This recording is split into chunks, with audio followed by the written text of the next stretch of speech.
August থেকেই বিএনপির এই পোল্টিবাজি শুরু হয়েছে। তা আপনার 50%-এর কম জনগণের ম্যান্ডেট নিয়ে 68% জনগণের লড়তে চান। 2023 সালে নয়াপল্টনের বিএনপি কার্যালয়ের সামনে থেকে 28 অক্টোবর চূড়ান্ত সেই আন্দোলনের সময় বিএনপি নেতৃত্ব যেভাবে কাপুরুষতার পরিচয় দিয়েছে, পুলিশের টিয়ার সেল না, পুলিশের বাঁশির ফু শুনে বিএনপির নেতৃত্ব যেভাবে হাতে চুরি পরে পালিয়ে গিয়েছে, সেই দিনই তারা তাদের নেতৃবৃন্দ, তাদের নেতা কর্মীদের রক্তের প্রতি তাদের যে কোনো কমিটমেন্ট নাই সেটা প্রমাণিত হয়েছে। এবং সেই জনতাকে নিয়েই 2024 সালের জুলাই বিপ্লব হলো, 5ই আগস্ট ফ্যাসিবাদের পতন ঘটলো।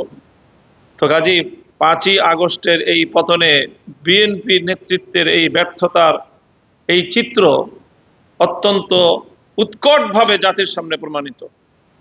বিএনপি এই ব্যর্থতার ইতিহাস মুছে ফেলতে চায়। এই জন্যই বিএনপি শুধুমাত্র 5ই আগস্ট একটা দিন তারা ঘটনার আকস্মিকতায় জুলাই বিপ্লবকে তারা ওন করেছে এবং অকপটে তারা স্বীকার করেছে যে হ্যাঁ, এই ছোট ছোট মাসুম বাচ্চাদের রক্ত আমাদেরকে ফ্যাসিবাদের হাত থেকে মুক্তি দিল।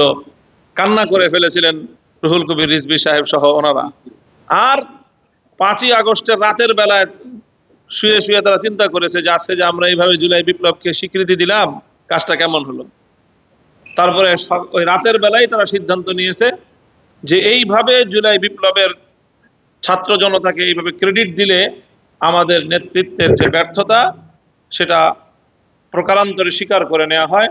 6ই আগস্ট থেকেই বিএনপির এই পোল্টিবাজি শুরু হয়েছে এবং সেই 6ই আগস্ট থেকে শুরু হতে হতে আজকের এই 2026-এর ফেব্রুয়ারিতে এসে সেটা 180 ডিগ্রি পর্যন্ত উল্টো পথে তারা গিয়েছে।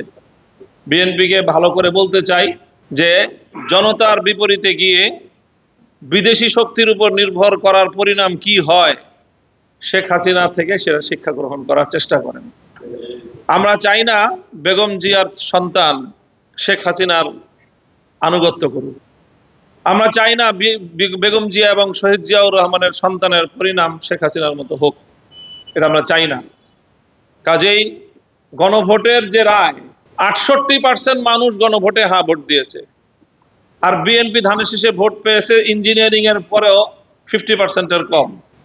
তা আপনার 50%-এর কম জনগণের ম্যান্ডেট নিয়ে 68% জনগণের ম্যান্ডেটের বিরুদ্ধে লড়তে চান, এতটুকু রাজনৈতিক বোধ তো থাকা উচিত।